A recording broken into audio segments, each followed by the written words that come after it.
The fire crackled in the stone hearth, casting shadows across the rough timber walls of the Colorado cabin. October wind rattled the windows, carrying the smell of snow from peaks already white against the darkening sky. Caleb Stone sat in his leather chair, weathered hands resting on the armrests, watching his grandson William pack a canvas rucksack with the careful movements of a young man trying not to think about what comes next. The boy was 19, old enough to fight, old enough to die.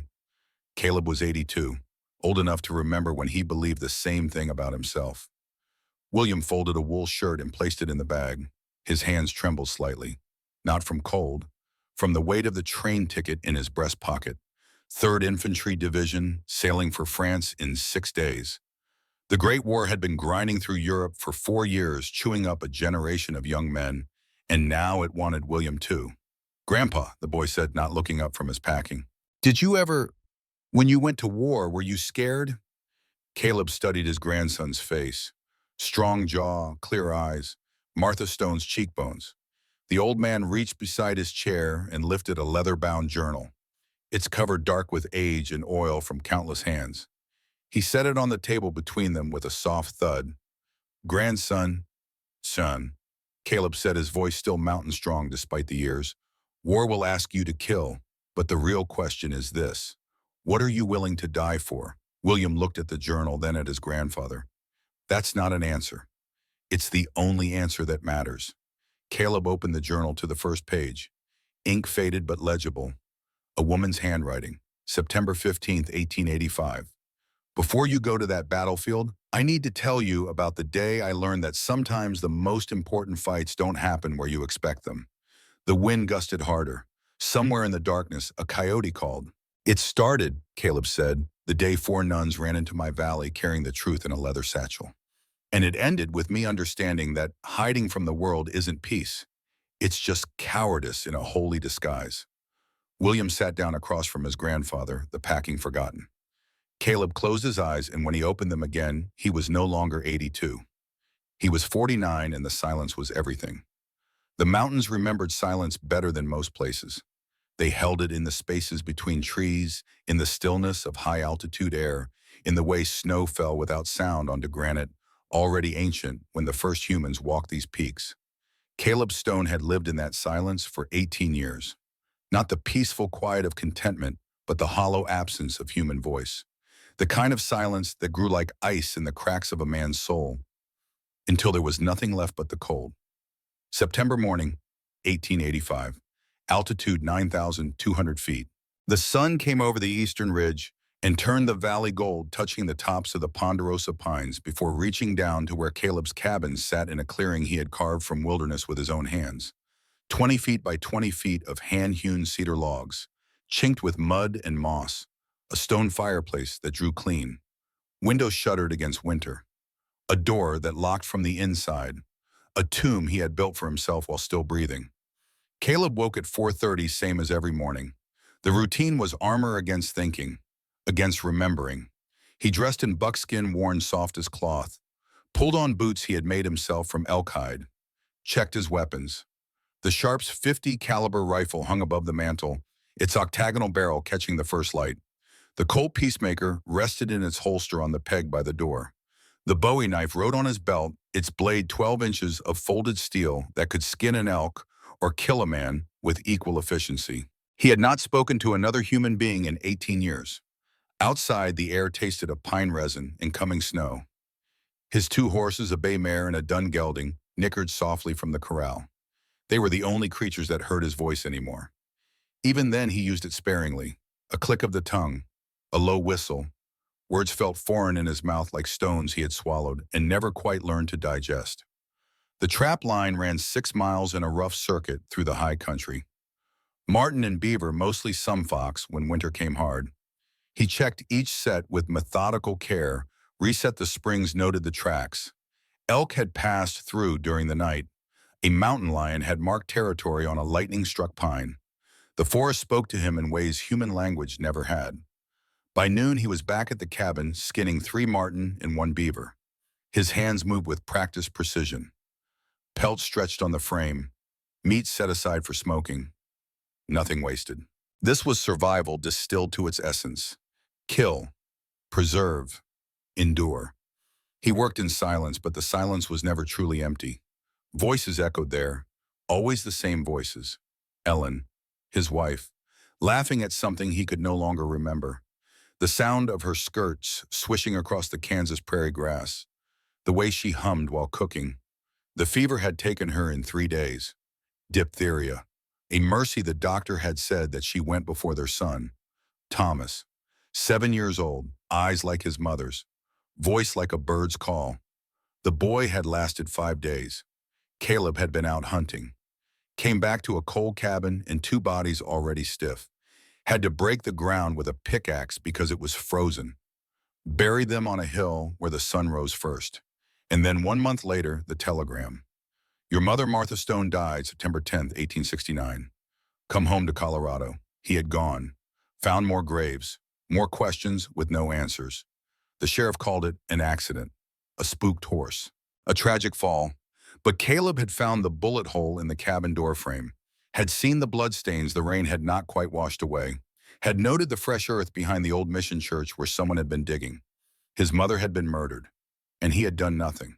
Instead, he had walked into these mountains and built this cabin and lived like a dead man for 18 years, because the alternative was confronting a world that took everything and gave back only pain. The sun crossed the sky. Caleb worked through the afternoon, his hands busy, his mind carefully blank. This was the discipline of survival. Do not think, do not feel, do not remember, just endure. By evening, he stood at the cabin window looking out over the valley. The light turned everything copper and bronze. A hawk rode thermals above the ridge. Somewhere below, a creek ran cold and fast over stones that had been smoothing themselves for 10,000 years. He should eat. Should check the horses one more time. Should split more wood for the coming winter. Instead, he stood at the window, one hand braced against the frame, and let himself remember his mother's voice. Caleb, she had written in her last letter, the one that arrived after she was already dead. Silence is not peace, it's just fear wearing Sunday clothes. Come back to life, son. The world needs good men who've seen darkness and chosen light anyway. He had burned that letter, but the words remained carved into his memory like initials on a tree. The sound came just as the sun touched the western peaks. Distant, sharp, unmistakable. Gunfire. Caleb froze. His hand dropped to the Colt at his hip. The shots came again, rolling across the valley like thunder, but sharper, more deliberate. Rifles, multiple shooters, 2 miles away, maybe less. Down in the valley where the old wagon trail cut through. He had not heard gunfire this close in years. Hunters sometimes passed through an elk season, but this was different. This was sustained. This was pursuit. Caleb moved to the shelf where he kept his spyglass, a brass telescope salvaged from his army days. He stepped onto the porch, raised the glass, and swept the valley. At first, nothing, just trees and shadow, and the golden light turning everything the color of old blood. Then movement. 4 figures in black running hard through the scrub oak and sage. Even at 2 miles, even in failing light, he could see the distinctive shapes. Long skirts, head coverings fluttering in the wind. Nuns. Behind them, closing fast, 8 riders spread in a loose arc. Rifles glinted. Dust rose from the horses' hooves. The riders were herding the women, driving them like cattle, cutting off escape routes. Caleb lowered the glass. His heart, which had beaten slow and steady for 18 years, suddenly hammered against his ribs. Not your problem, the survivor in him whispered. Close the door. Bar the shutters. Pretend you saw nothing. But his hand was already reaching for the Sharp's rifle. The nuns were a mile out now. Caleb could see them more clearly without the glass. The leader was tall, running with the efficiency of someone who knew how to move through rough country. She pulled the smallest one along, the girl stumbling, but never quite falling. The other 2 flanked them, one carrying something clutched to her chest, the other constantly looking back at their pursuers. The gunfire came again. Warning shots, Caleb judged. High and wide. They wanted the women alive, at least for now. The nuns changed direction, angling toward his cabin. Caleb's stomach clenched. The last time strangers had come to his door seeking help, it had been 2 Cherokee scouts running from a cavalry patrol gone rogue. He had hidden them, fed them, sent them on their way. 3 days later, the patrol came looking, found evidence, burned his mother's house with her in it. At least that was the story he had pieced together from whispers and rumors, and the smell of smoke that still haunted his dreams. The nuns were 500 yards out, close enough that he could see their faces, dust-streaked, sweat dampened, but not panicked. Even in flight, they moved with purpose. The lead woman's eyes found him on the porch. She raised one hand, not waving, but acknowledging. "We see you. We're coming to you. Help us or don't, but we're coming." A bullet cracked past closer than before.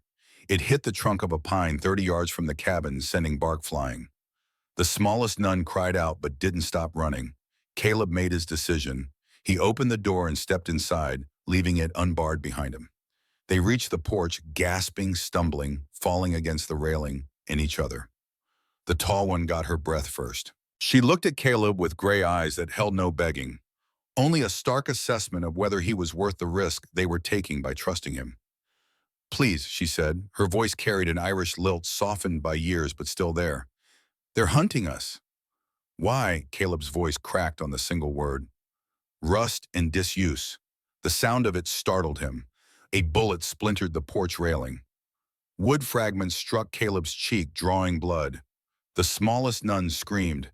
"Inside," Caleb said. "Now!" They poured through the door. The tall one pushed the youngest ahead of her. The one with the leather satchel followed, clutching it like a child. The fourth, wild-eyed and fierce, swept the room with a glance that cataloged every exit, every weapon, every angle of attack. Caleb slammed the door and threw the bolt. The cabin's single room suddenly felt impossibly small. 4 women in black habits, their clothing torn by brush faces marked with scratches and dust. They smelled of sweat and fear and something else. Incense. The ghost of church services and candle smoke. They huddled by the cold fireplace, breathing hard. The tall one put her hand on the smallest one's shoulder, steadying her. The one with the satchel pressed it against her chest, protective. The fierce one moved to the window, peering through the gap in the shutters. Caleb stood with his back to the door, the Sharp's rifle cradled in his arms, and stared at them. "Talk," he said. "Fast." The tall one straightened. Even disheveled, even afraid, she carried herself with authority. "We're from St. Mary's Mission," she said, 40 miles south. This land, all of this valley, was granted to the Catholic Church in 1845. Federal land grant signed by the territorial governor, witnessed by civic leaders.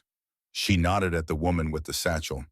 "Sister Ruth has the documents, church records, witness statements, maps, all of it proving that a man named Garrett Chamberlain stole this land through fraud 15 years ago." Caleb's jaw tightened. He knew the name.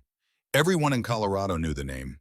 Garrett Chamberlain owned half the territory: mines, railroads, ranches. A man who turned law into a weapon and wielded it with surgical precision. "Documents don't matter if you're dead," Caleb said. "They matter more than our lives," the tall nun replied, "because they prove the truth, and truth is the only thing that survives us." The woman with the satchel, Sister Ruth, stepped forward. She was small, bespectacled, with freckles across a sharp nose. Her hands trembled as she opened the leather bag and pulled out a sheaf of papers protected by oilcloth. "Land grant," she said, showing the first document. 1845. President James Polk's signature. Federal seal. She showed the second. Deed transfer, 1858. From territorial holdings to Catholic diocese. A third document. Witness testimony. September 10th, 1869. The date hit Caleb like a fist. September 10th, 1869. The day his mother died. His hands shot out, snatching the paper. The handwriting was neat, feminine, familiar. "I, Martha Stone, do hereby swear that on August 12, 1845, I personally witnessed Governor Charles Bent sign the land grant deed conveying 10,000 acres in the Colorado Territory to the Catholic Diocese of Santa Fe for the establishment of St. Mary's Mission." The paper shook in Caleb's hands. His mother's signature sat at the bottom, ink faded but unmistakable.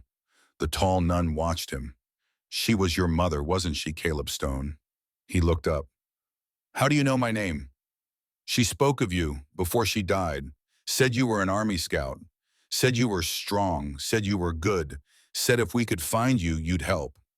Caleb's throat closed. He stared at the signature, at the words written in his mother's hand 16 years ago, and felt 18 years of carefully maintained numbness begin to crack. "She was wrong," he said roughly. I don't help anyone, not anymore. A voice called from outside, loud, familiar in a way that made Caleb's blood run cold. Caleb Stone, I know you're in there. The four nuns froze. Caleb's hands tightened on the rifle. It's Samuel Hart, the voice continued. Your old friend. Let's talk like civilized men. The fierce nun hissed. You know him. Caleb's eyes never left the door. Used to. He's leading them, she said. He's the one who's been hunting us for 3 days. Caleb moved to the door, stood with his shoulder against the wood. Sam, that really you in the flesh. Been a long time, brother. 16 years, not since Beecher Island. Not since Samuel Hart pulled Caleb out of a trench with half his guts hanging out and held him together while they waited for the surgeon. What do you want? Caleb called. 4 Catholic sisters. Heard they're carrying stolen documents. Thought you might have seen them. Documents aren't stolen. A long pause. Then Samuel's voice again, lower, almost sad. Then this is going to get messy, Caleb. Caleb unhooked the chain, cracked the door. Samuel stood 10 feet from the porch, hands visible at his sides. He had aged, gone thick around the middle. His mustache was gray, his face lined.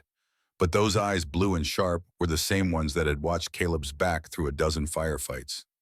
You're working for Chamberlain, Caleb said. Not a question, Samuel shrugged. Man's gotta eat. Used to be we fought for something bigger than paychecks. Used to be a lot of things. Samuel studied him. You look like hell, living up here alone all these years. What's that done to you? Kept me alive. That ain't the same as living.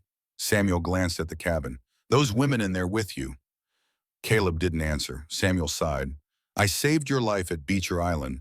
You remember that 1868 Colorado? You took a gut shot and I dragged you to cover under fire. Held your intestines in with my bare hands while we waited for the surgeon. The memory rose unbidden. The smell of blood and gunpowder. The feeling of his own organs sliding between his fingers. Samuel's voice in his ear, steady and calm. Stay with me, brother. You don't get to die today. I remember, Caleb said. Then you know you owe me. Samuel's voice hardened. Hand them over. You walk away. No one dies. Simple. Behind Caleb in the cabin's shadows, he heard the nuns breathing, heard the smallest one trying not to cry, heard Sister Ruth clutching that satchel like it was the only thing keeping her tethered to earth. He looked at the document still in his hand, his mother's signature. I made my choice, Caleb said. Samuel's face changed. Disappointment flickered there, then resignation. You're making a mistake. Probably, but it's mine to make. Samuel turned to walk 10 paces, then looked back. I'll give you 1 hour, then we burn you out. He disappeared into the trees. Caleb bolted the door and turned to face the 4 women. They stared at him with a mixture of hope and terror. The tall nun stepped forward. You didn't have to do that. Caleb read his mother's testimony again. Thought about 18 years of hiding, 18 years of silence, 18 years pretending the world couldn't touch him if he just stayed small enough, quiet enough, dead enough. How many men out there, he asked. The fierce nun answered, 8, maybe more by now. What's in that land worth killing nuns for? Sister Ruth spoke up, her voice trembling but clear. Silver. The assayer's report shows a major deposit, worth millions. Caleb walked to the window, looked out at the darkening valley. Shadows moved in the trees. They were positioning, surrounding. Samuel was good at this. He always had been. The tall nun came to stand beside him. I need to tell you something, she said quietly. My name isn't just Sister Margaret. It's Margaret Grayson. Father Thomas Grayson was my father. Garrett Chamberlain had him killed 14 years ago. I watched it happen. Her voice didn't break, but her hands did. They shook as she clasped them together. I was 17. He made it look like an accident. A spooked horse, they said. But I was hiding in the bushes. I saw the 3 men. I heard them speak Chamberlain's name.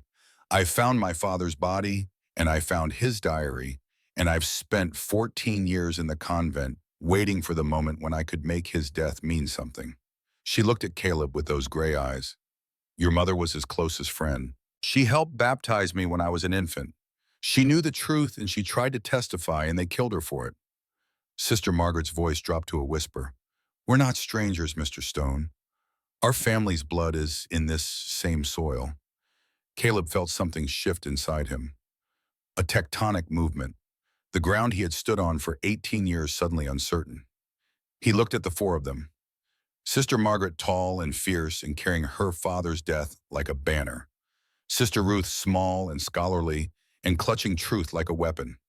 The fierce one, who he now saw, wore the same expression his mother had worn when she set her jaw against injustice. And the youngest, maybe 19, terrified but not running. "What are your names?" he asked. "I'm Margaret," the tall one said. "Sister Catherine." The fierce one nodded. "Sister Grace." The youngest managed a small smile. "And you know Ruth?" "How much ammunition do you have, Mr. Stone?" Sister Catherine asked. Her voice was frontier, practical. Caleb walked to the cabinet, opened it. 50 rounds for the sharps, 200 for the Winchester, 100 for the revolvers, plus shotgun shells. "You know tactics?" Sister Margaret asked. "Army Scout, 5 years. Then you know we can't win a straight fight." "No," Caleb agreed, "but we can make them bleed for it." He turned to Sister Ruth. "You said Father Grayson kept a diary. What else did he hide?" She bit her lip. "The diary mentions a second document, proof even more damning than what we have. But we never found it." "Where would he hide something that important?" Sister Margaret answered. "Mother Superior Adelaide. She was his confidant. She lives at the old mission ruins 3 miles northeast." "Then that's where we go." Caleb began pulling down weapons checking loads. "Soon as it's full dark, you and I make the run. The others hold the cabin." Sister Catherine's eyes widened. "You're going with her?" Caleb looked at his mother's signature one more time, at the words she had written, the truth she had tried to protect. "I spent 18 years running from the world," he said. "Time I ran towards something worth a damn." The sun set, the valley filled with shadows. Outside torches began to glow in the darkness. 8 points of light surrounding the cabin in a loose circle. Caleb positioned the women. Sister Catherine at the east window with the Winchester. She handled it like she knew which end the bullets came out of. Sister Ruth and Sister Grace in the root cellar with the shotgun watching the back approach. Sister Margaret with him at the west window, ready to run when the moment came. They waited. The first shot came at 8 o'clock. It shattered the west window, sending glass across the floor in a glittering spray. Sister Grace flinched, but didn't scream. The second shot followed. Warning shots. Testing. Caleb raised the sharps, found a target. A man crouched behind a boulder 150 yards out. Long shot, but the sharps could do it. He breathed out, let his body settle, squeezed. The rifle roared. Smoke filled the cabin. The massive 50 caliber round hit the boulder and turned it into shrapnel. The man behind it dove away, cursing loud enough to hear. Message sent. Return fire came in a ragged volley, a dozen shots wild and angry. Bullets punched through the log walls, sent splinters flying. One grazed the doorframe. Another buried itself in the stone fireplace. Sister Catherine returned fire. 2 shots controlled and steady. Caleb heard a scream from outside. She'd hit someone. The attackers pulled back, regrouping. In the sudden quiet, Sister Margaret whispered, "They're going to burn us out, aren't they?" "Eventually," Caleb said. He was already planning. The root cellar had a tunnel, an escape route he'd dug years ago in case of exactly this. It emerged 50 yards north, hidden in thick brush. A bell rang from the cellar. Once. Sister Grace's signal. Someone at the back door. Caleb grabbed his Colt, moved fast. The back door was heavy oak, barred from inside. Someone was kicking it. Heavy boots, determined. He waited. Let the man kick twice more. Then the door splintered. The bar cracked and a figure pushed through. Caleb fired once, not to kill, to stop. The shotgun blast from the cellar came a second later. Sister Grace's hands must have been shaking, but her aim was true. The man went down, screaming, wounded in the leg. Caleb dragged him away from the door, slammed it shut, wedged a bench against it. In the cellar, Sister Grace stood with the shotgun still raised, her face white, her whole body trembling. Sister Ruth put an arm around her. "You did what you had to," Ruth said quietly. Caleb returned to the main room. Sister Catherine was checking her ammunition. Sister Margaret was watching the darkness outside. "How long can we hold?" Margaret asked. "Depends on their patience," Caleb said, "and our luck." As if in answer, something crashed near the barn. glass breaking, then the smell, kerosene. "They're setting fires around us," Sister Catherine said flatly, "creating a ring, force us to burn or run." Caleb looked at the sky through the broken window. Full dark now, moon not yet risen, perfect conditions for what he had in mind. He turned to Sister Margaret. "Get ready to move. We leave in 30 minutes." She nodded. Caleb went to the cabinet and pulled out his pack. He filled it with ammunition water, dried meat, wrapped the documents in oilcloth, checked his weapons one more time. Sister Catherine came to him. "If you don't come back, take the tunnel at dawn, run north. Don't stop until you reach Silverdale. Find Judge Wallace. Give him the documents. And if they follow us," Caleb handed her a second Colt, "then make them regret it." She took the gun. Their eyes met. Some unspoken understanding passed between them. She was older than the others, weathered by frontier life. She knew what it cost to survive, what it cost to fight. "Thank you," she said. "Don't thank me yet." The minutes crawled. Outside, the torches moved. The smell of kerosene grew stronger. They were soaking the brush around the barn, the outbuildings, creating a perimeter of combustible material that could be lit when needed. The cabin itself remained untouched. For now. Samuel wanted them alive. At 9 o'clock, Caleb and Sister Margaret dropped into the root cellar. The tunnel was narrow, barely wide enough to crawl through. Dirt and roots and darkness. Sister Grace and Sister Ruth watched them go, their faces pale in the lamplight. "Hold until dawn," Caleb said. "Then run." "We'll be here when you get back," Sister Catherine called from above. The tunnel swallowed them. Caleb went first, pulling himself forward on his elbows, the pack dragging behind him. Sister Margaret followed her, breathing steady despite the enclosed space. They emerged into brush 50 yards from the cabin. Caleb froze, listening. Voices to the south, the jingle of a horse's bit, a man coughing. They waited until a cloud covered the stars. Then they moved. The forest took them. Caleb knew every tree, every rock, every game trail. He led Sister Margaret northeast toward the old mission, toward Mother Superior, Adelaide, toward whatever truth Father Grayson had hidden before he died. Behind them, the cabin windows glowed with lamplight. Sister Catherine's silhouette moved past one. She was still there, still fighting. The ring of kerosene-soaked brush remained unlit. Samuel was waiting, giving Caleb time to surrender. A branch cracked somewhere close. Caleb and Margaret dropped flat.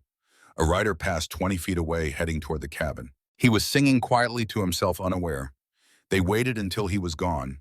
Then they moved again. The night was full of danger. Every shadow could hide a man with a gun. Every sound could be pursuit. But Caleb had lived in these mountains for 18 years. He knew how to be a ghost when he needed to be. They climbed through pine and aspen, crossed a creek, running cold and fast, pushed through thick brush that tore at their clothes. Sister Margaret kept pace, her breath coming hard but steady. She had been raised on the frontier, Caleb realized, before the convent, before her father's death. She knew how to move through wild country. 2 miles out, they stopped to rest. Caleb checked their back trail. No pursuit yet. Samuel would assume they were still in the cabin. Sister Margaret drank from her canteen. "Why did you really let us in?" she asked quietly. Caleb thought about the question, about the moment on the porch when he could have closed the door, should have closed the door. "Sister Grace," he said finally, "the way she looked when that bullet hit the railing, same way my son looked when the fever took him." Margaret was quiet for a moment. "I'm sorry." "Don't be. I had 18 years to make peace with it." He stood, shouldered his pack. "Haven't managed yet, but I keep trying." They moved again. The mission ruins appeared just before midnight, stone walls rising from overgrown grass. The chapel still stood, its roof partially collapsed, but its walls intact. Stained glass windows, broken and beautiful, caught the starlight and turned it into colors that shouldn't exist in darkness. A single candle burned inside. Mother Superior Adelaide was waiting. The chapel smelled of stone and time and something else. Smoke from centuries of candles. Incense burned long ago. The accumulated weight of prayers spoken into darkness by people who believed someone was listening. Mother Superior Adelaide knelt before the altar, her back to the door. She did not turn when Caleb and Sister Margaret entered, did not startle at the sound of their footsteps on the broken tiles, simply continued her prayer. her voice a whisper that echoed off the walls like water finding its way through cracks in rock. When she finished, she crossed herself, rose slowly, turned. Her left eye was milky white blind. Her right eye was dark and sharp as obsidian. She looked at them with that single functioning eye and somehow saw more than most people did with two. "I've been expecting you, child," she said to Sister Margaret, Mother Adelaide. Margaret's voice carried relief and something deeper. "Coming home." The old nun shifted her gaze to Caleb. "And you brought Martha Stone's son." "Good." Caleb stiffened. "You knew my mother." "I watched her die." Adelaide's voice held no emotion, just fact delivered the way you might report the weather. "Three men came. September 10th, 1869. I was in the bell tower cleaning the brass. I saw everything." She moved closer, small steps, the movements of someone whose body had outlasted her joints. She wouldn't give them Father Grayson's second document. They asked nice at first, then not so nice. Then they shot her. Once in the chest, she went down, but she wasn't dead yet. I climbed down from the tower, ran to her, held her while the blood came out. Adelaide's good eye never left Caleb's face. Her last words, "You want to know what they were?" Caleb's throat closed. He managed a nod. "Tell my son I'm proud he served his country. Tell him to come home." Adelaide tilted her head. "But you didn't come home, did you? You ran into those mountains and stayed there." "I couldn't," Caleb's voice failed. "Couldn't what?" "Couldn't bear to live in a world that took everything. Couldn't face the people who killed her. Couldn't admit that running away felt safer than fighting back." Each word landed like a stone. Not cruel, just true. "I was a coward," Caleb said quietly. "You were hurt." Adelaide's voice softened a fraction. "But hurt and coward aren't the same thing. One is what the world does to you. The other is what you choose to become after." She turned to Sister Margaret. "You came for the document." "Yes, Mother." Adelaide walked to the altar. Her fingers found the edge of the stone top. She pressed, and a section shifted. The grinding of stone on stone filled the chapel. A hidden compartment opened beneath. From it, Adelaide lifted a tin box, waterproofed, sealed with wax. "Father Thomas knew they would kill him," she said. "So 2 weeks before it happened, he gave me this, made me swear to keep it until the land itself cried out for justice. I've been waiting 16 years. She handed the box to Caleb. "Open it." His hands shook as he broke the seal. Inside, wrapped in oilcloth, were 4 documents. The first was the original federal land grant, 1845. President James Polk's signature in iron gall ink, still dark despite the decades. The presidential seal embossed into the paper, impossible to forge. The second was a surveyor's map, hand-drawn but meticulous, showing exact boundaries, landmarks, water sources. The kind of detail that settled disputes in court. The third was an assayer's report, dated 1870, silver deposit, estimated value $2 million at current prices, more than enough reason to kill. But the fourth document made Caleb's hands go still. A letter, written on official territorial stationery, addressed to Garrett Chamberlain. "Your payment of $5,000 received with gratitude. The land transfer will be approved despite irregularities in the chain of title. Governor's office will expedite all necessary paperwork. No further questions will be raised regarding the prior claim. Signed Governor Edmund Hutchins, dated May 3rd, 1870. "Jesus," Caleb whispered. Sister Margaret leaned over his shoulder reading, her breath caught. "The governor was bribed. This isn't just local corruption. This is federal." Adelaide nodded. "That letter destroys Chamberlain. But more than that, it proves the territorial government was complicit. Federal prosecutors would salivate over this." Caleb looked at the old nun. "You've been sitting on this for 16 years. Why not come forward before Bo? Who would believe a blind old woman living in ruins?" Adelaide's smile was bitter. "I needed proof. I needed witnesses. I needed someone the law would listen to." She pointed at the documents. "Now I have all 3. Distant gunfire cracked through the night. Multiple rifles. Sustained from the direction of the cabin." Caleb was moving before the echoes faded. He ran to the chapel door, looked northeast. 2 miles away, barely visible orange light flickered in multiple spots. Not the steady glow of lamplight. Fire. but not the cabin itself, the ring around it.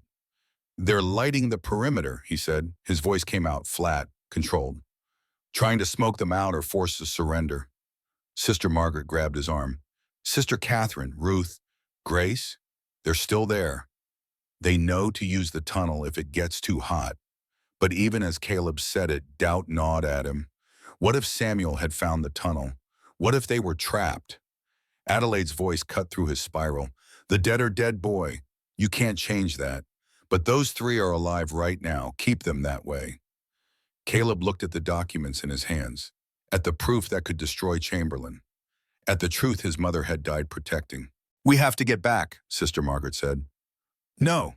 Caleb's mind was working now, tactical and cold. The part of him that had survived 5 years of frontier warfare. "We go back, we're surrounded, trapped. We need to think like soldiers, not rescuers." "Then what do we do?" Caleb studied the map, the land grant, the governor's letter. His mind turned over possibilities. Discarded most. Held on to one. "We take this to the law," he said. "Real law, federal law." "The nearest federal judge is in Denver," Adelaide said. 300 miles. "I know a judge closer than that." Caleb looked at Sister Margaret. "Judge Henry Wallace. He investigated my mother's death back in '69. He's circuit judge now. Rides between Silverdale and Denver." "Silverdale is 15 miles from here," Margaret said. "If we can reach him, if he's there." "He'll be there." Adelaide's good eye gleamed. "He always stops in Silverdale on Fridays. Today's Friday." Hope flickered in Margaret's face, then died. "Chamberlain owns the sheriff in Silverdale. We'd be walking into his territory." "Not if we get to the telegraph first." Caleb was seeing it now, the whole plan unfolding like a map. "We send the evidence to Denver, to the federal marshal's office. They'll come with arrest warrants." Sister Margaret stared at him. "Can you send documents by telegraph?" "No, but you can send photographs." Caleb pointed at Sister Ruth's carefully documented evidence. "She brought a camera. I saw it in her satchel. New technology, portable. If we can photograph these documents, transmit the images." "It would take hours," Margaret said, "and we'd need someone who knows the technology." "Mrs. Henshaw runs the telegraph office in Silverdale." Adelaide's voice was certain. "She's Catholic.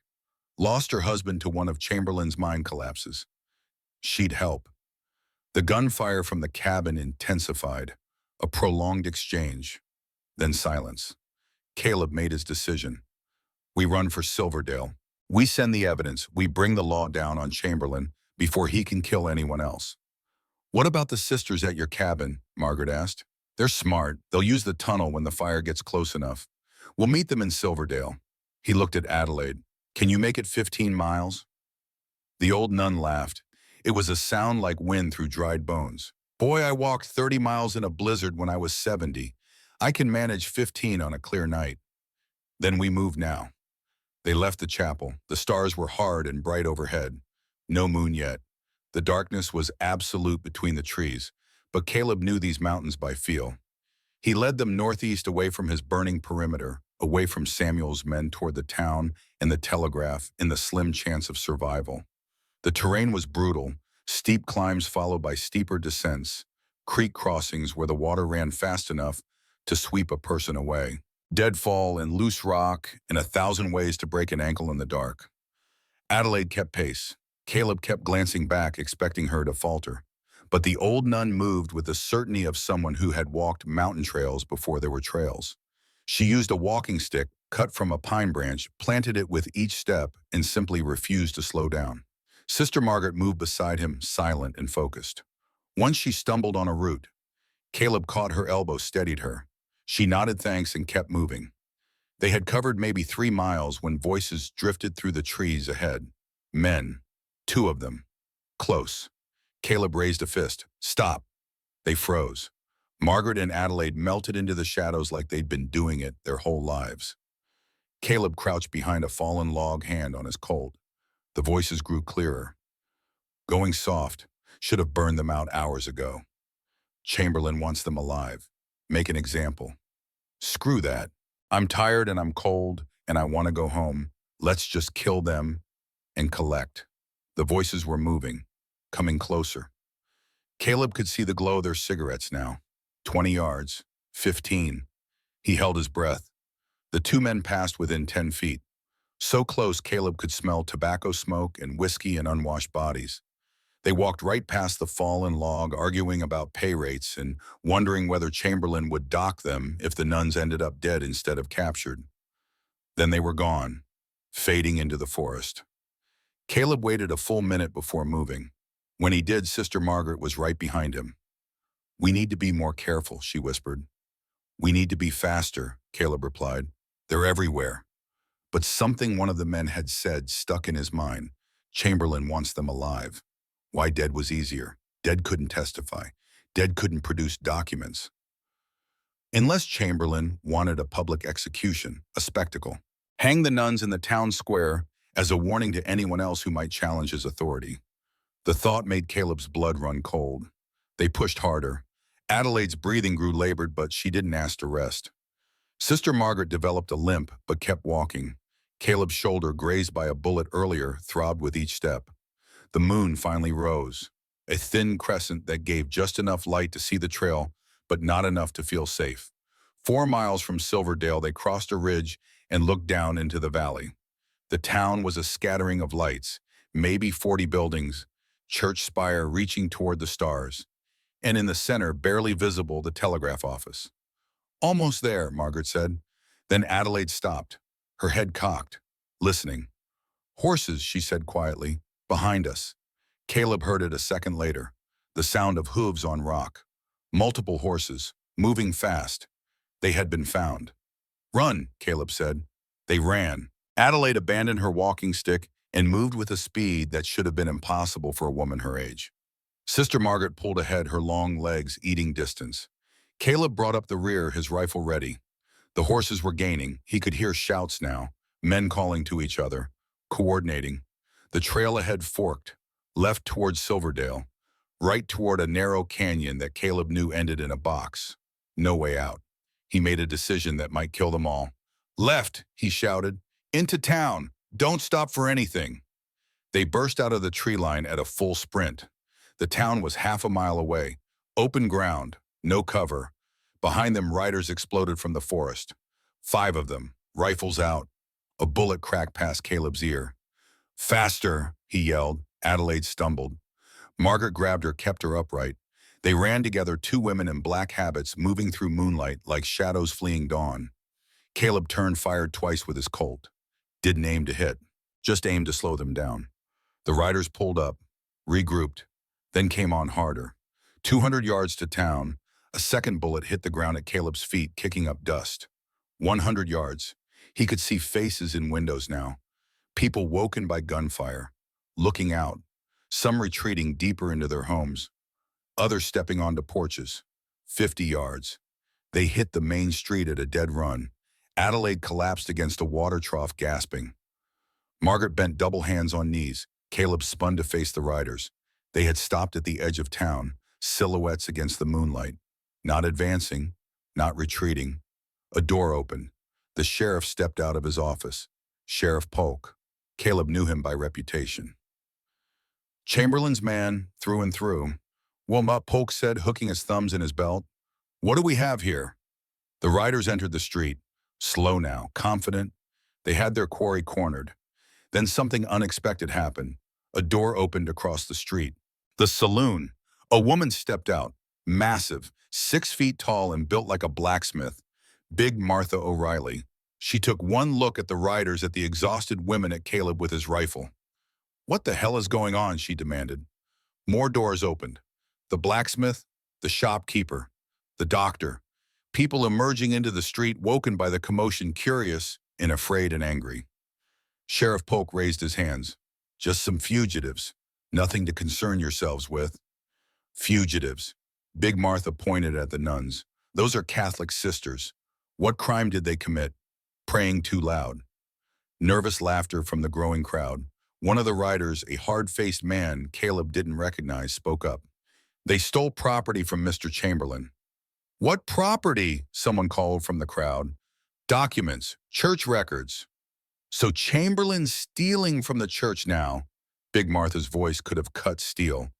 That what we're supposed to believe, the crowd murmured, shifting. Not quite hostile yet, but getting there. Sheriff Polk saw it too. Everyone just calm down. We'll sort this out in the morning. I don't think so. A new voice, elderly but strong. Mrs. Henshaw, the telegraph operator, she stood in the doorway of her office, arms crossed. I think we'll sort it out right now. She looked at Sister Margaret. You're from St. Mary's Mission. Yes, ma'am. I know your mother came to the mission when I was sick. She nursed me back to health. Mrs. Henshaw's eyes swept the crowd. These women are good people. I don't know what they're accused of, but I know Garrett Chamberlain, and I know who I trust. She stepped aside, held the telegraph office door open. You need to send a message, she said to Margaret. Now would be a good time. For a moment, everything hung in balance. The riders could charge, the sheriff could intervene, the crowd could scatter. Then Big Martha moved. She stepped between the riders and the telegraph office. Put her hands on her hips. Anyone wanting to stop these ladies from sending their message, she said conversationally, is going to have to go through me first. The blacksmith Henry Morrison stepped up beside her. Then the shopkeeper. Then the doctor. A line formed. 10 people, then 15, then 20. Ordinary people making an extraordinary choice. Sheriff Polk looked at the riders. The riders looked at the crowd. The mathematics were simple. 5 guns against 20 angry townspeople in close quarters. The hard-faced rider spat. Chamberlain's going to hear about this. I'm sure he will, Mrs. Henshaw said calmly. Now get off my street before I telegraph the territorial marshal about armed men threatening citizens. The riders backed their horses. Slow, resentful, but they backed.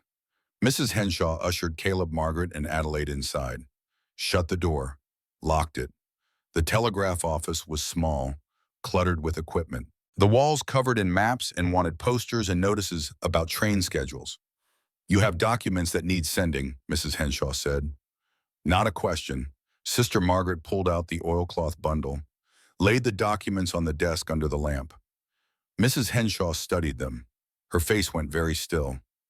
This is the governor's signature, she said quietly, admitting to bribery.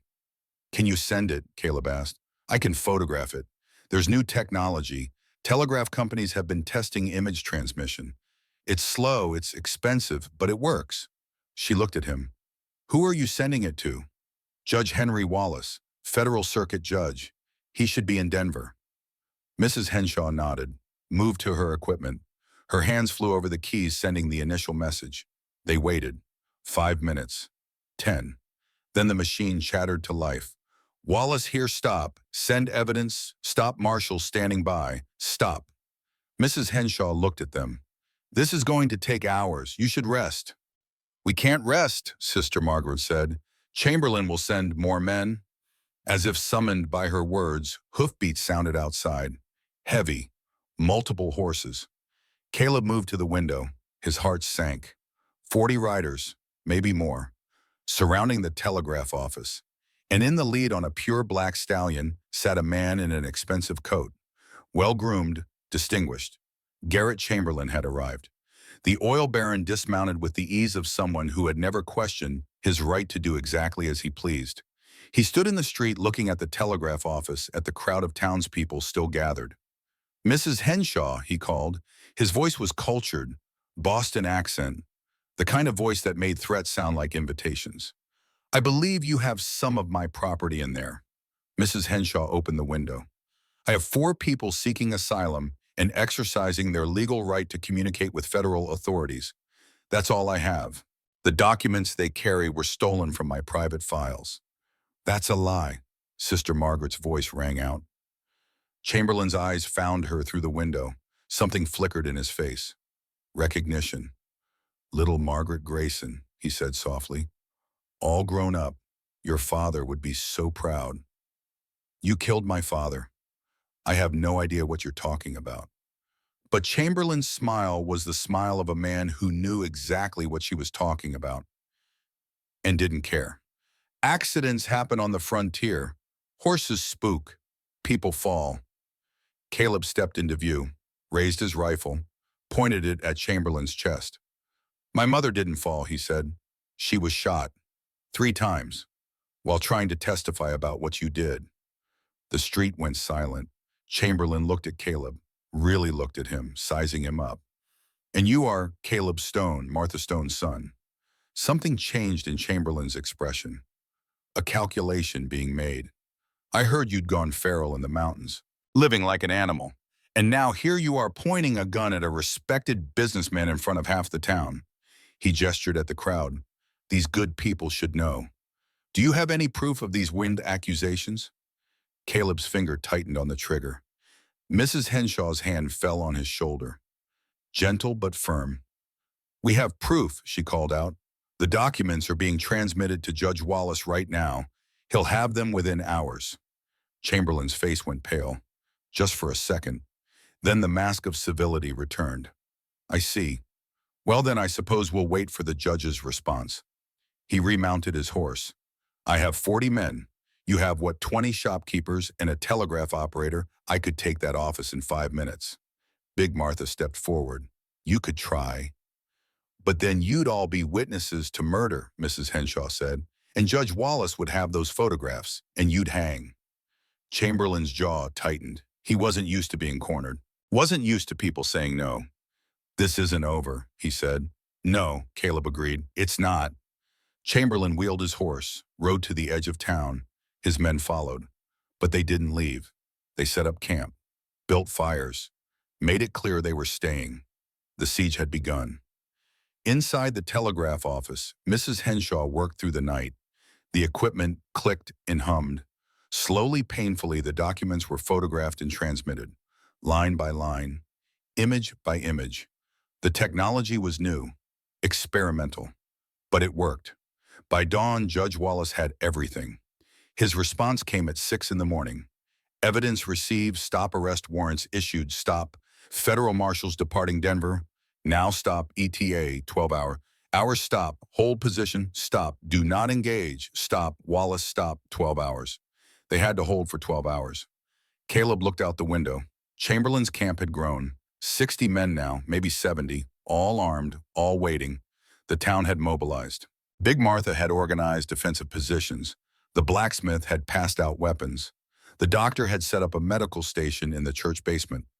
Ordinary people preparing to fight a war they never asked for. Sister Margaret stood beside Caleb. They're going to attack. Probably. Can we hold? Caleb thought about the cabin, about Sister Catherine and Ruth and Grace, about whether they had made it through the tunnel, about whether they were even alive. We hold, he said, or we die trying. The sun rose over Silverdale, turned the street gold, cast long shadows. In his camp, Garrett Chamberlain gave the order. His men mounted their horses, drew their weapons, formed a line. The battle for Silverdale was about to begin.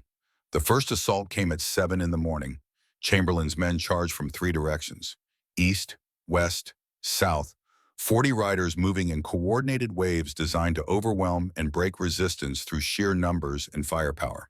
They hit the barricades Big Martha and the townspeople had thrown up during the night.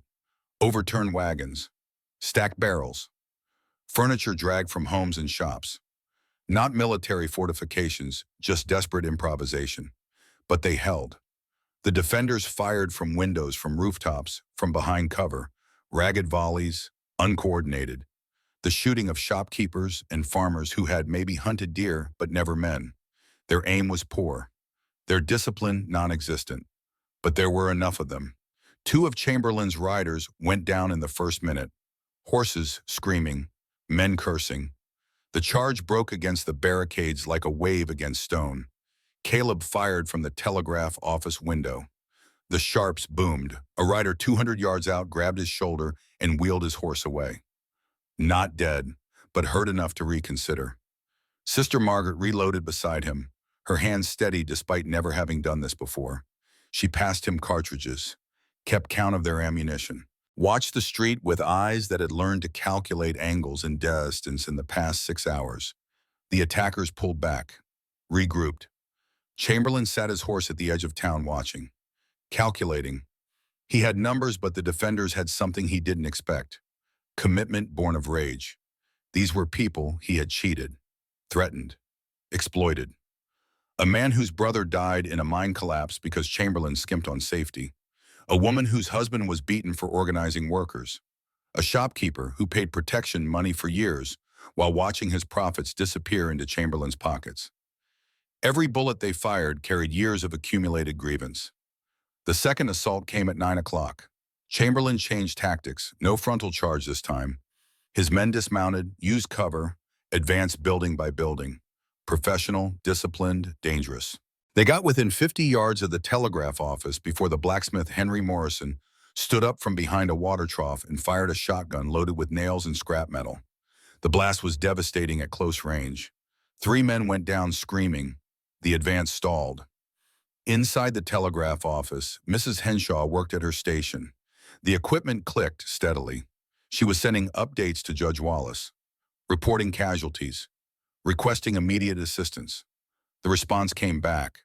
Marshals en route, stop, ETA 6 hours, stop. Hold position, stop, 6 hours. An eternity. Adelaide sat in the corner praying. Her lips moved constantly, words in Latin that Caleb didn't understand but found oddly comforting. The sound of faith under fire. At 11 o'clock, Chamberlain tried fire. His men launched burning arrows into the wooden buildings. The saloon caught first. Flames crawled up the walls, found the dry timber of the roof. Within minutes, the whole structure was burning. People ran from nearby buildings, formed bucket brigades. The well in the center of town became a frantic hub of activity. Water passed hand to hand, thrown on flames that seemed to laugh at such futile resistance. The saloon collapsed with a roar that shook the street. Sparks rose into the air like furious fireflies, landed on other roofs, started new fires. Big Martha stood in the street directing the firefighting, her face black with soot, her voice hoarse from shouting. She saw a child trapped on a second floor as flames climbed the stairs, didn't hesitate, ran into the building, emerged 30 seconds later with the boy in her arms. Her dress was on fire. She rolled in the dirt to put it out, then stood and went back to organizing the bucket line. Caleb watched from the window, saw courage he had forgotten existed in ordinary people. At 1 o'clock, the shooting suddenly stopped. The silence was worse than the gunfire. It meant something was coming, something bigger. Caleb scanned the street, saw movement, a wagon being pushed forward, large, heavy, and inside it something that made his blood run cold. Barrels, marked with black X's, mining explosives. They were going to blow the telegraph office. "Everyone out," Caleb said. His voice was calm, flat, the tone he'd used in the army when death was certain, but panic would only make it worse. "Back door, now." Sister Margaret grabbed the documents. Mrs. Henshaw shut down her equipment. Adelaide rose from her prayers with the serenity of someone who had already made peace with whatever came next. They moved through the back door into the alley. The wagon was still 50 yards from the front of the building.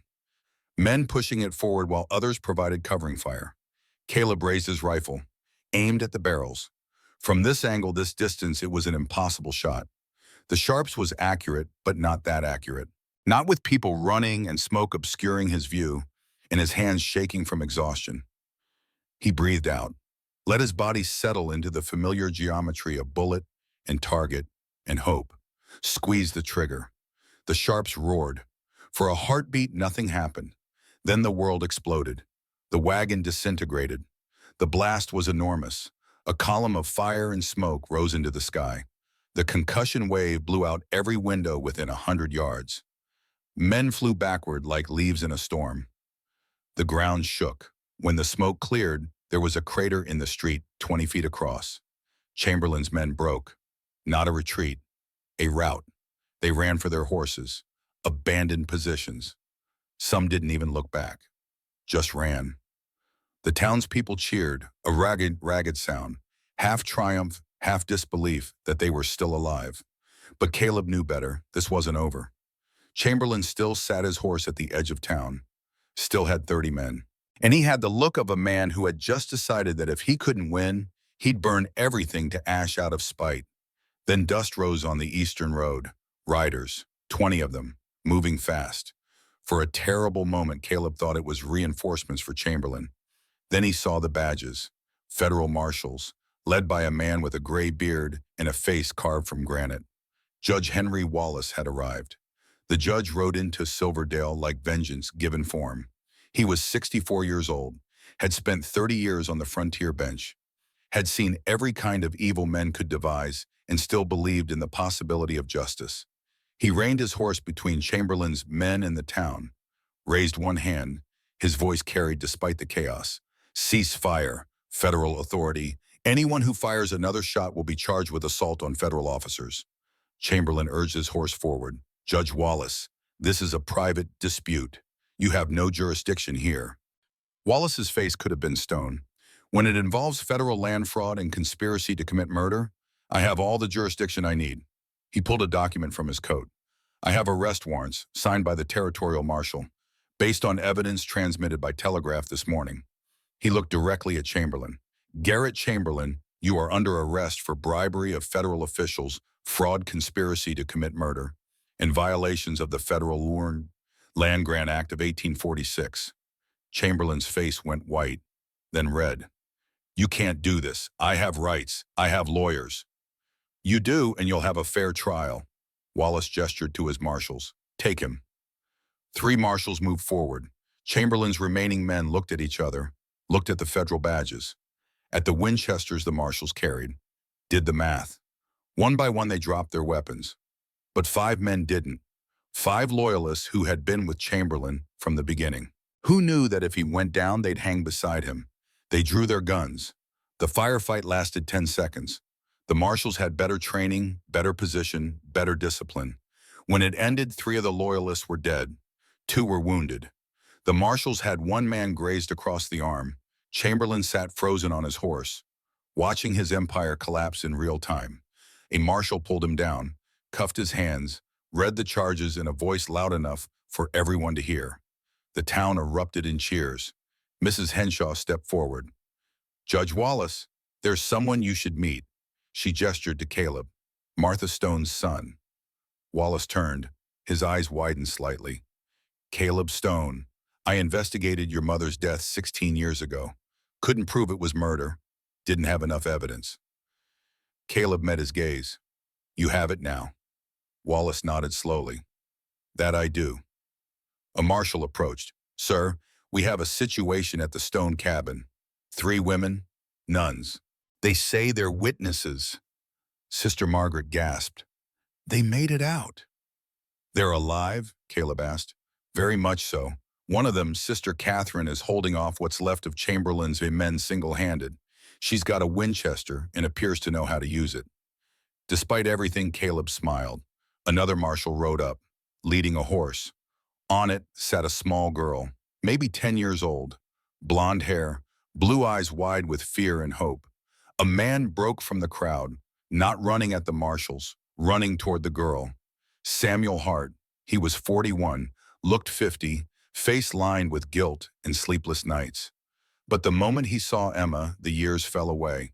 He reached up, lifted his daughter from the saddle, held her like she was made of glass. His shoulders shook with sobs.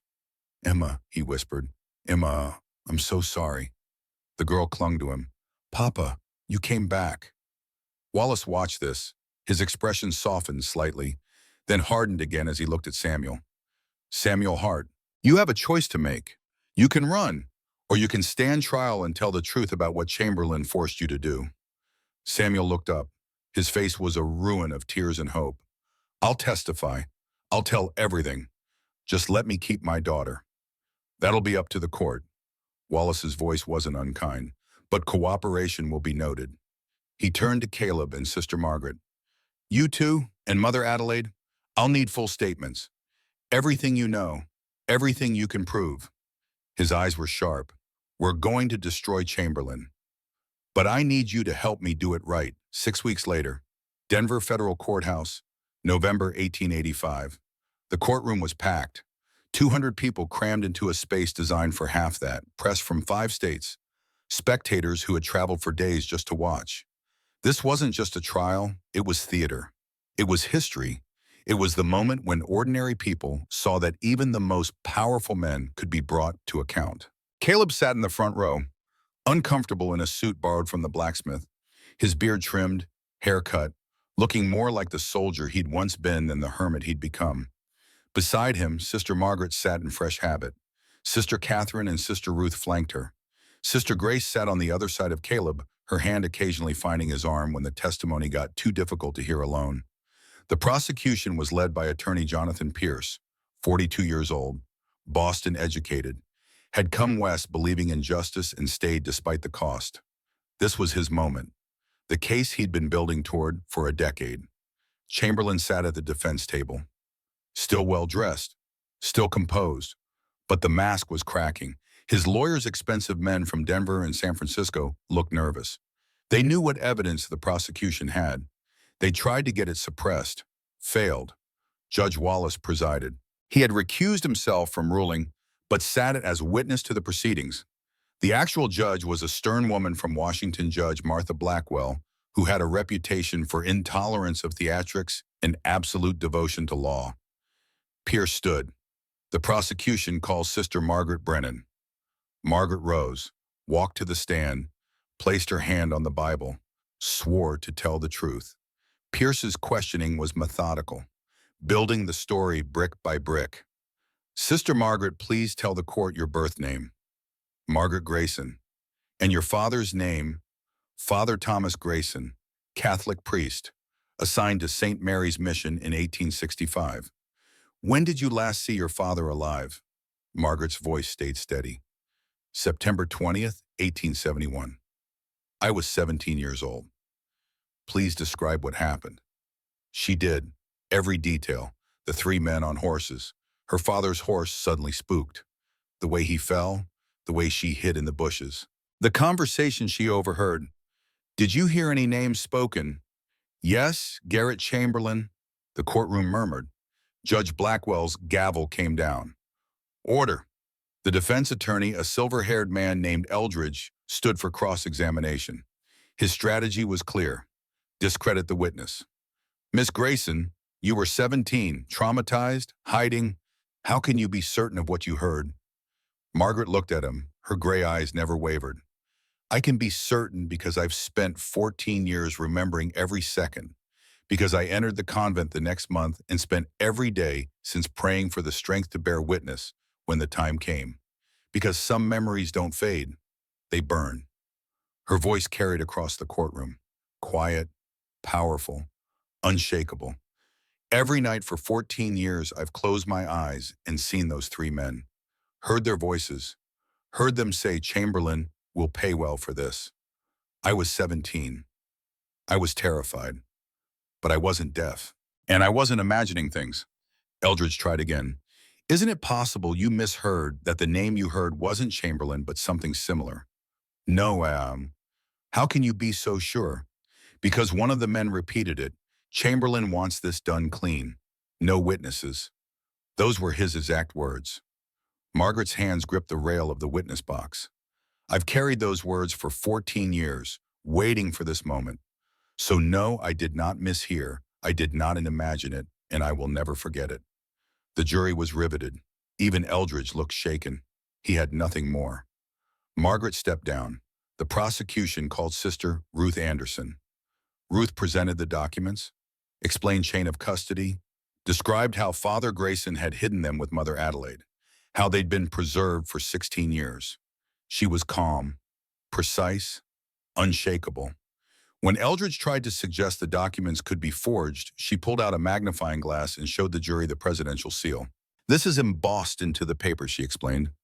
Not printed, not drawn, embossed, with a die that only exists in the presidential office.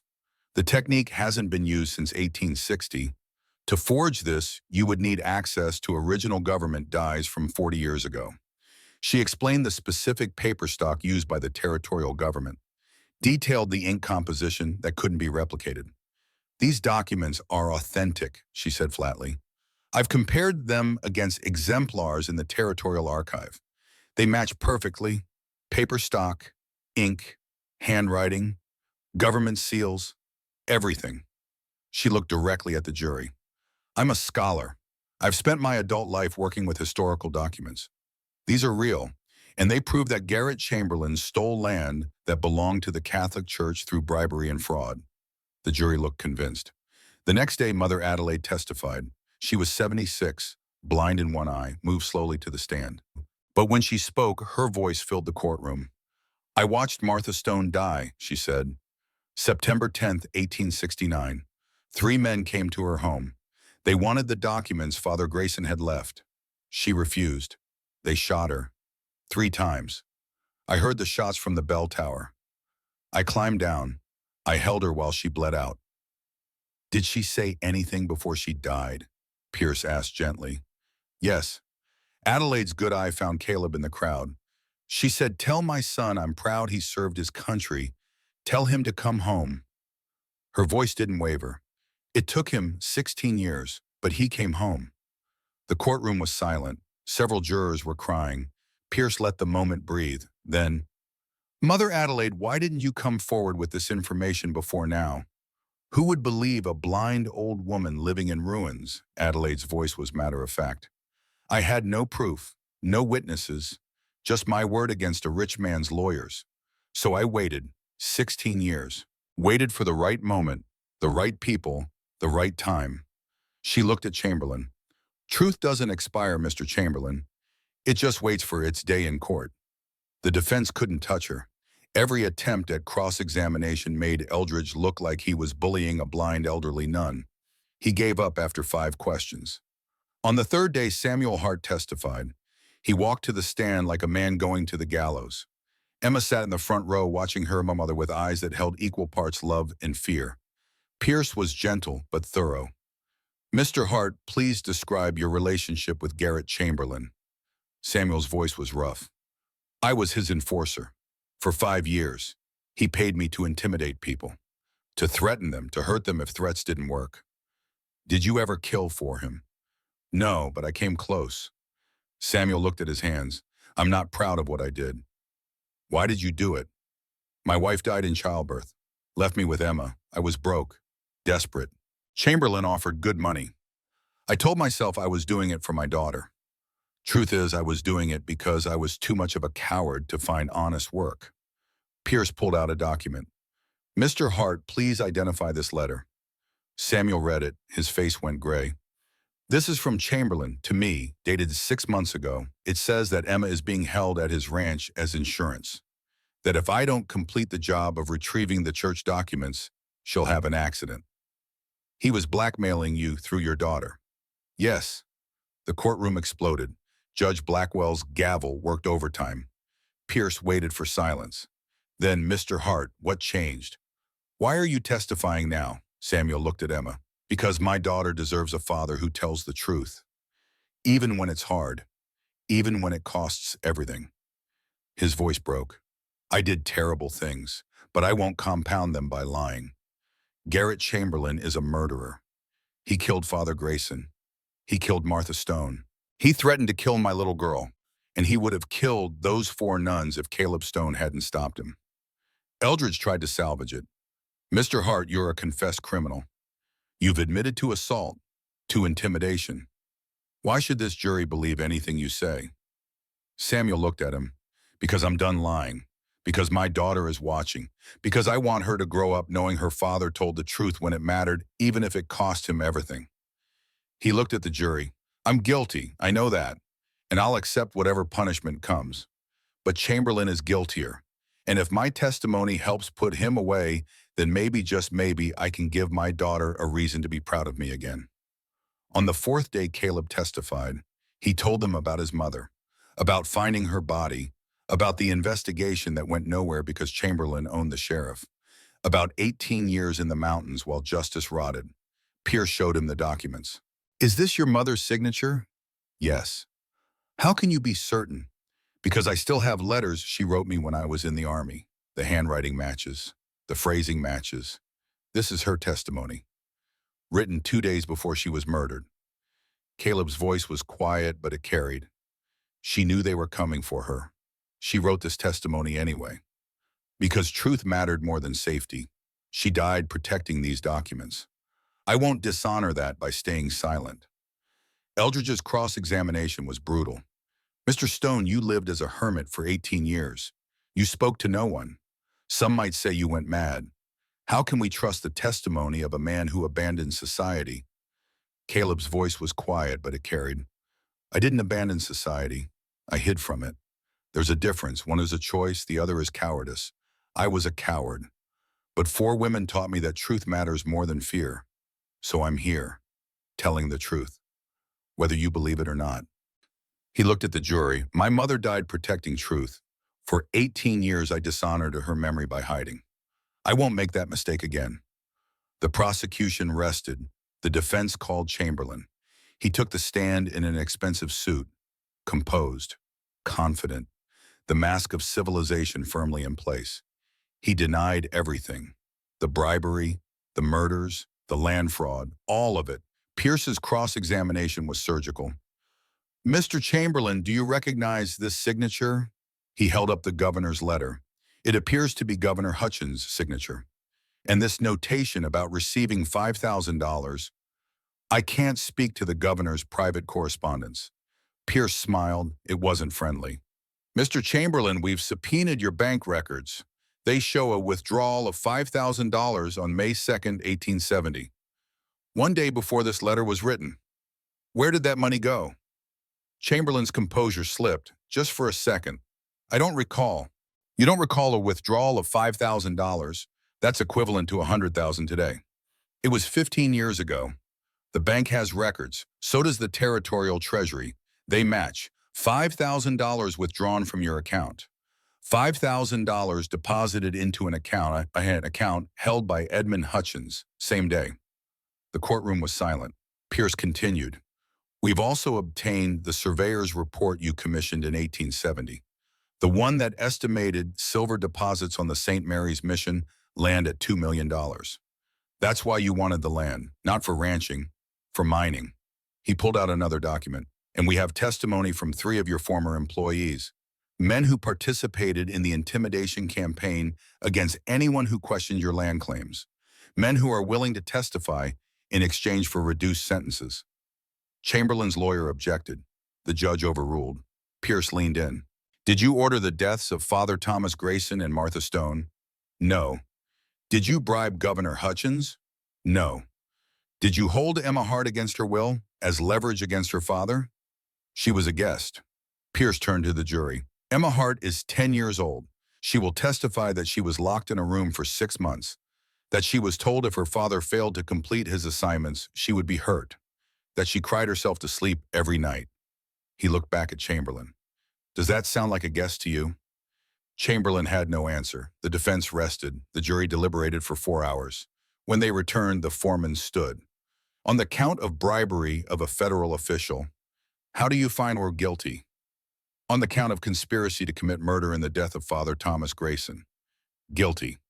On the count of conspiracy to commit murder in the death of Martha Stone, guilty. 12 more counts, 12 more guilty verdicts. Chamberlain sat frozen. His lawyer slumped. In the gallery, people wept. Caleb felt Sister Margaret's hand find his. He squeezed it, felt 18 years of weight begin to lift. 2 days later, Judge Blackwell delivered the sentence. Garrett Chamberlain, you have been convicted of crimes that strike at the foundation of law and justice in this territory. You corrupted government officials. You murdered innocent people. You terrorized communities. You believed your wealth placed you above consequence. She looked at him with eyes like flint. This court sentences you to 30 years in federal prison. Your assets are hereby seized and will be distributed as restitution to your victims.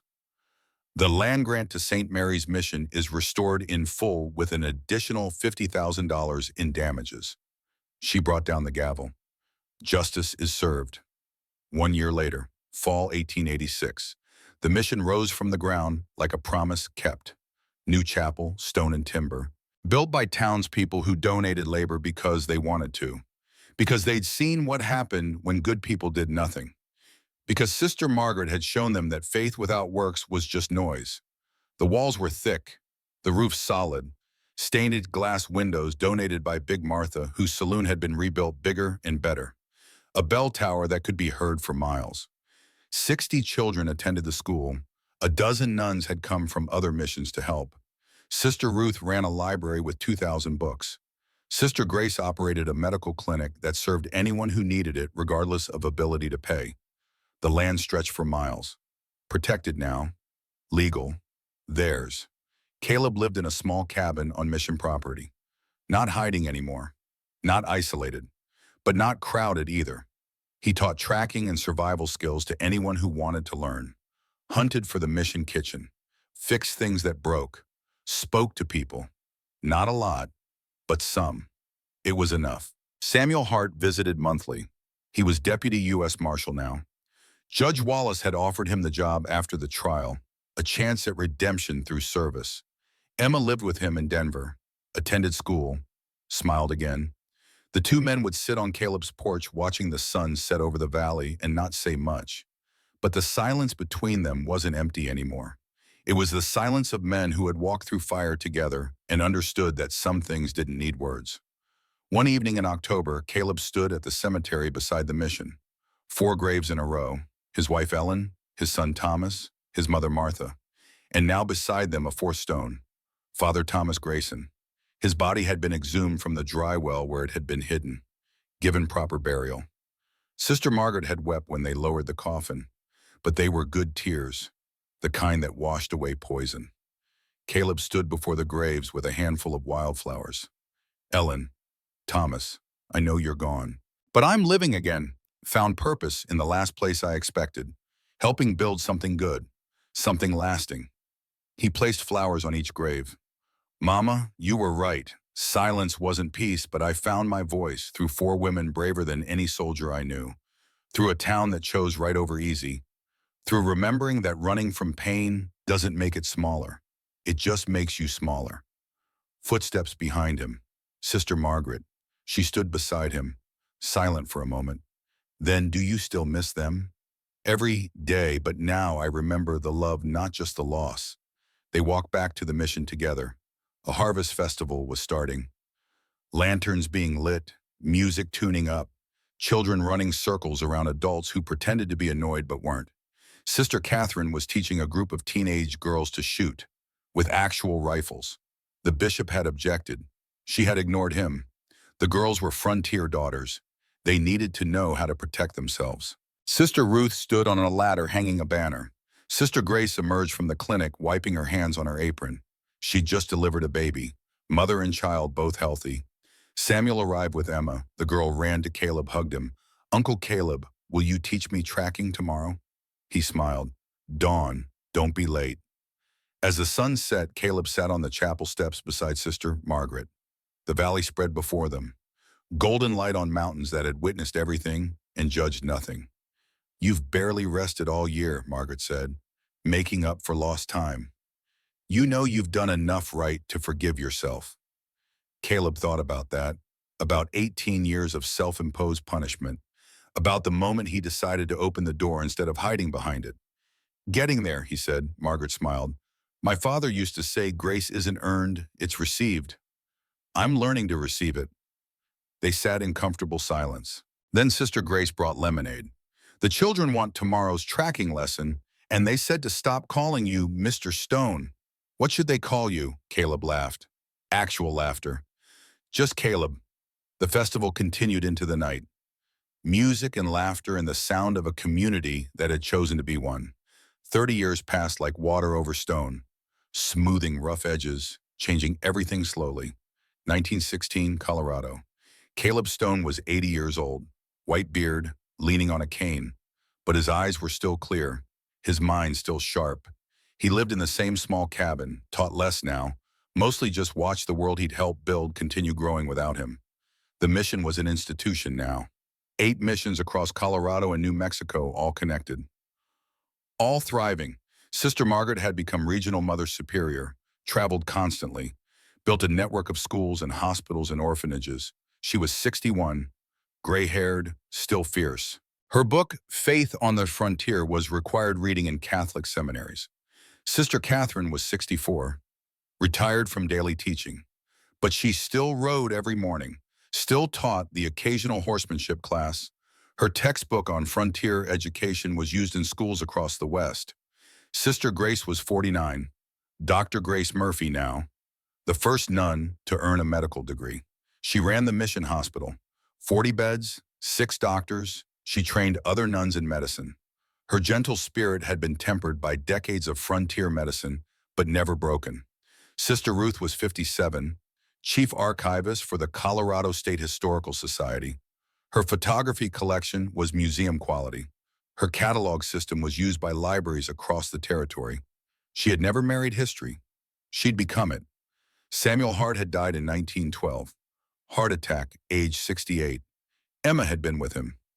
His last words to her, "Tell Caleb he gave me back my soul." Caleb had spoken at the funeral, said that Samuel Hart had been a good man who made bad choices and then chose better. That redemption wasn't a destination, but a direction. That his friend had walked toward light even when darkness was easier. Emma Hart Morrison was 36 now, married to the blacksmith's son, 4 children. She taught at the mission school, visited Caleb monthly, called him Uncle Caleb. The mission in 1916 was everything they'd fought for.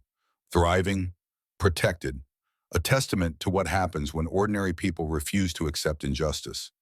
Caleb sat in his cabin one evening, teaching his last class. 5 boys ages 12 to 15. Frontier skills, how to read tracks, how to survive when civilization failed. One boy asked, "Mr. Stone, why did you become a hermit?"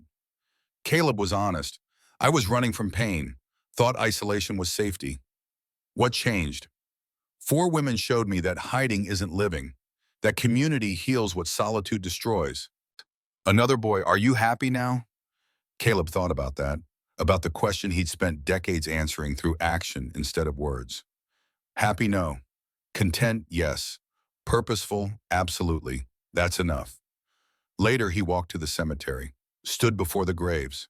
Ellen, Thomas, Martha, Father Grayson, Samuel. "I kept my promise," he said quietly. "Came back to life. Built something that matters. Your deaths weren't meaningless. They were the foundation of everything good that came after." Sister Margaret found him there. She often did. They had a rhythm now, 30 years of friendship built on shared trauma and shared purpose. "You're thinking about them," she said, "always, but now with gratitude, not guilt." They walked back together. The mission glowed with lamplight. Children's laughter carried on the wind.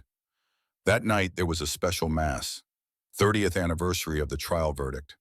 Judge Wallace, now 84 and retired, was guest speaker. The chapel was packed, 300 people, 3 generations, children who had never known Chamberlain's tyranny. But they knew the story. It was part of the mission's foundation. Wallace spoke from the pulpit. His voice was thin now, but still carried authority. 30 years ago, evil seemed invincible. A man with money and power and no conscience. But ordinary people proved that truth endures. Caleb Stone could have stayed hidden. He chose to fight. The sisters could have fled. They chose to stand. Samuel Hart could have stayed corrupted. He chose redemption. He gestured to the assembled crowd. This mission isn't just buildings. It's proof that courage and faith and community can defeat any darkness. Remember that. Teach it to your children. Never forget the price that was paid. Afterward, children surrounded Caleb. They wanted stories, wanted to hear about the siege, the trial, the mountain. He told them, but always ended the same way. "Those stories aren't about me. They're about what happens when people choose right over easy, when they stand together instead of falling alone." Emma's oldest son, 12 years old, asked, "Will you write it down?" "So we remember." Caleb looked at Sister Ruth. She smiled. "I'll help." They began that night, Caleb dictating, Ruth writing, the story of 4 nuns and a hermit and the truth that set them free. The opening line, "I spent 18 years in silence." This is the story of how 4 women taught me to speak again. The fire crackled in the Colorado cabin. 1918, October. William Stone set down the leather journal, his grandfather's story, tears on his face. "Grandpa, I had no idea." Caleb, 82, now nodded.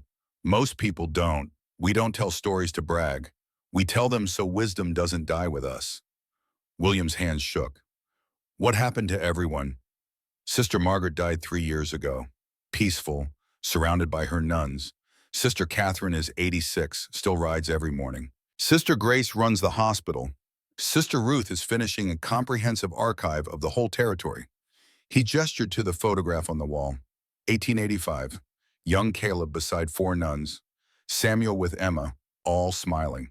The mission has 500 families now. The land we fought for feeds them, educates their children, heals their sick. William looked at the document mounted beside the photograph. The original land grant, faded but preserved. This almost got you killed. It did, but truth is always worth defending, even when it costs everything. William stood. His train left in the morning. France waited. War waited. Grandpa, what if I die over there? Caleb met his grandson's eyes. You might. War doesn't care about fair. But if you do die fighting for something bigger than yourself, that's not tragedy. That's honor. He pulled something from his desk, a Bowie knife, the same one he'd carried in 1885. Your great-grandmother's blood is on this, metaphorically. She died for truth. Your job isn't to avenge her. It's to live the life she made possible. William took the knife, understanding the weight. I'm scared. Good. Fear means you understand what you're risking. Courage means you go anyway. They embraced. Tomorrow William would board a train, would sail for France, would face death in trenches across an ocean. But tonight he had his grandfather's story, and that was armor no bullet could penetrate. Morning came, cold and bright. Caleb walked William to the train station. Silverdale had grown, 2,000 people now, the mission visible on the hill, glowing in the sunrise. At the platform, Caleb handed William the journal. Take this, read it when you're afraid. Remember that you come from people who stood when it mattered. I'll come back, Grandpa. I know, and we'll build together. The train whistle blew. William boarded, leaned out the window as the train pulled away. Caleb watched until it disappeared, then walked back through Silverdale, past the memorial statue. 4 figures, bronze and permanent. Caleb, Samuel, Sister Margaret, Judge Wallace. The plaque read, "They stood when it mattered. We stand because they did." He looked up at the mission. Sister Catherine waved from the porch. He waved back. His voice cracked with age but still strong, whispered to the morning. I came to these mountains to die. 4 women taught me to live. I hid from the world for 18 years. They showed me the world was worth fighting for. William will come home. He'll build. He'll remember. And when I'm gone, this land will remember too. He climbed the hill, slow now, each step deliberate. The mission doors opened. Children ran past laughing. Sister Grace at the clinic tending a patient. Sister Ruth in the library cataloging. The chapel bell rang. Morning mass. Caleb stood in the doorway, looking back over the valley. 33 years since 4 nuns ran to his cabin carrying truth in a leather satchel. 33 years since he chose to open the door instead of hiding behind it. The best decision he ever made. He turned, walked into the chapel, sat in the back pew, bowed his head, not in prayer, not exactly, just in gratitude that he had lived long enough to see that courage multiplied. That truth endured, that ordinary people could change the world if they just chose to trauma. The mass began. Light streamed through the stained glass windows, painted the congregation in colors that shouldn't exist but did. And Caleb Stone, who had spent 18 years in silence, let himself be part of the sound of community, of faith, of hope. He had finally come home.